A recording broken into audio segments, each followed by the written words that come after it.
Hey, what's up guys, Everton here, and today we're going to talk about the LG G6. I've been using this phone for a little bit over 30 days, probably like 45 days, but I've been switching this phone, between this phone and the Galaxy S8. So I'm just going to give you my 30-day impressions on what I feel has really been good and bad about this phone. I bought this phone with my own money, so I'm going to talk as much trash as I want to. Probably going to be a little bit offensive and opinionated, but I feel like this should help anyone who's considering getting this phone and how it's held up for me. And I'll talk about what it has to offer versus the industry standard. So let's jump right into the build quality. Now, I actually really like the build quality of this phone for the most part. The 18:9 aspect ratio is really nice, and it also shows us a lot more information. It feels really good in hand. It's a little bit more thick, but I also felt like the back of this phone, the way it comes is a little bit wonky. I ended up putting a wrap on it, and now it looks a little bit more minimalistic. So when you actually get the phone, the back is a little bit glossy. It felt a little bit tacky to me. Even though Gorilla Glass 5 on the back, it felt like plastic based on the gloss or the coating that they put on here. It comes with a 3.5mm headphone jack, a USB-C, a speaker grill, and a dual lens camera on the back with a fingerprint scanner. And the back looked kind of goofy, like I said, but this wrap helped it look a little bit better for me and the purpose that I need it for.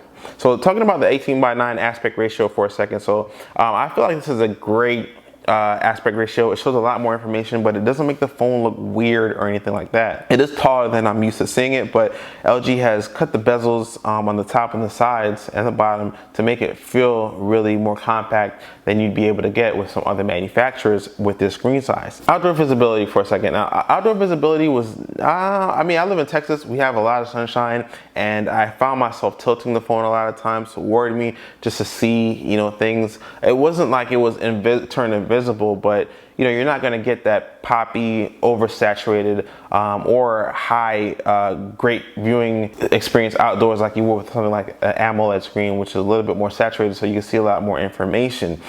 This was decent. It wouldn't turn invisible, but had to tilt it a little bit.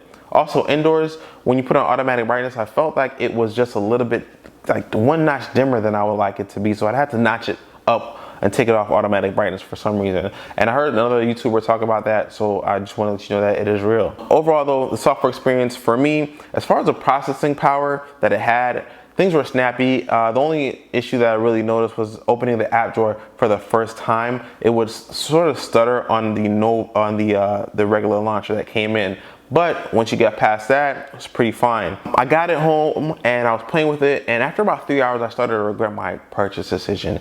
And that's because once you get past the hardware, which is really nice, you start playing with the software, things just started to look really dated. Now, I use my phone for communication first and foremost. So the dial app looked fugly and ugly and everything.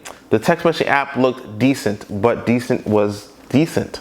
I didn't like the launcher. I didn't like the fact that you had even when you have the launcher with the app drawer, it just looks super dated, and it just didn't excite me. So I got Nova Launcher and I invested in that. Now, if you haven't bought Nova Launcher and you buy Nova Launcher Prime, you're looking at spending $5 or less just to be able, on top of the purchase money that you buy this with. Now, luckily I already had Nova Launcher, so I put it on there, and I started to make the phone mine. But the thing was that I had to eventually swap out all the apps on here, which I thank God that this phone is on Android and not iOS, because I really wouldn't have that option on iOS. So I ended up swapping out everything to do with this phone, and I had to really make it mine. Other than that though, I felt like the processing though, everything opened up really nicely. It has a Snapdragon 821, and I feel like this phone has really been optimized to utilize that process well. And when I say I swapped out everything, I mean even the keyboard. Let's talk about some of the things that you can't get rid of though, like the menu settings. You can't change that out, but you can swap it from the tab bar to the list, which makes things a little bit easier, and you can actually search. Search function was also pretty functional. You can change the way things look and get to all your menu settings a little bit better. Now, one thing I don't like about LG software is that they offer some things like themes, but their themes are kind of really suck compared to what some of the things that the Galaxy S8 has to offer. Let's go ahead and talk about the cameras for a second. Now, we have two cameras. They have a standard lens and a wide angle lens, and that wide angle lens is there, and it's pretty neat. You can get some really, a lot of information in certain shots, but I think that it also should be used in its appropriate manner. Wide angle shots are for like landscape, buildings, things like that. And the reason why is because I say that is because if you use a wide angle lens up close, you're going to get a lot of barrel distortion on the edges, and that curvature in the picture is gonna make things look distorted. So, you know, you get a lot of information up close, which is cool, but if you care about how your picture looks overall, you probably want to use it in the correct settings and just try to back away from your subject and use a regular lens if you can. If you got to get a lot of people in the picture, it also works very well. As far as the overall quality of camera, it's not better than the Galaxy S8s, but it's pretty good. Decent lighting is good. Low lighting, I got some noise in there.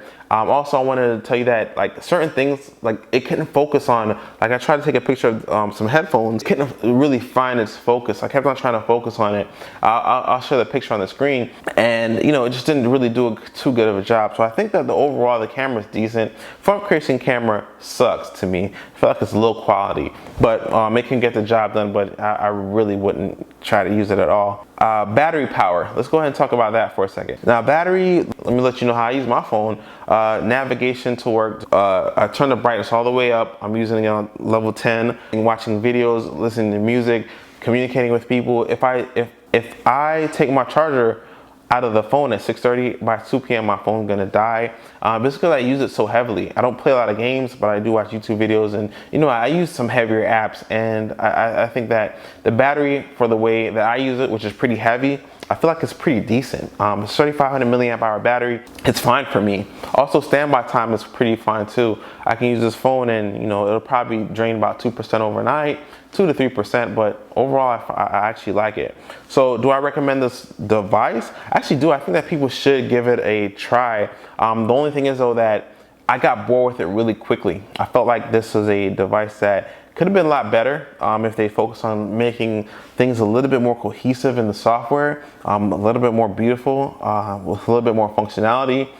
Get your software up to date, LG, and make it look a little bit more beautiful. It's very functional. Don't take anything away from the functionality. I mean, it's very functional, but it just looks tacky to me.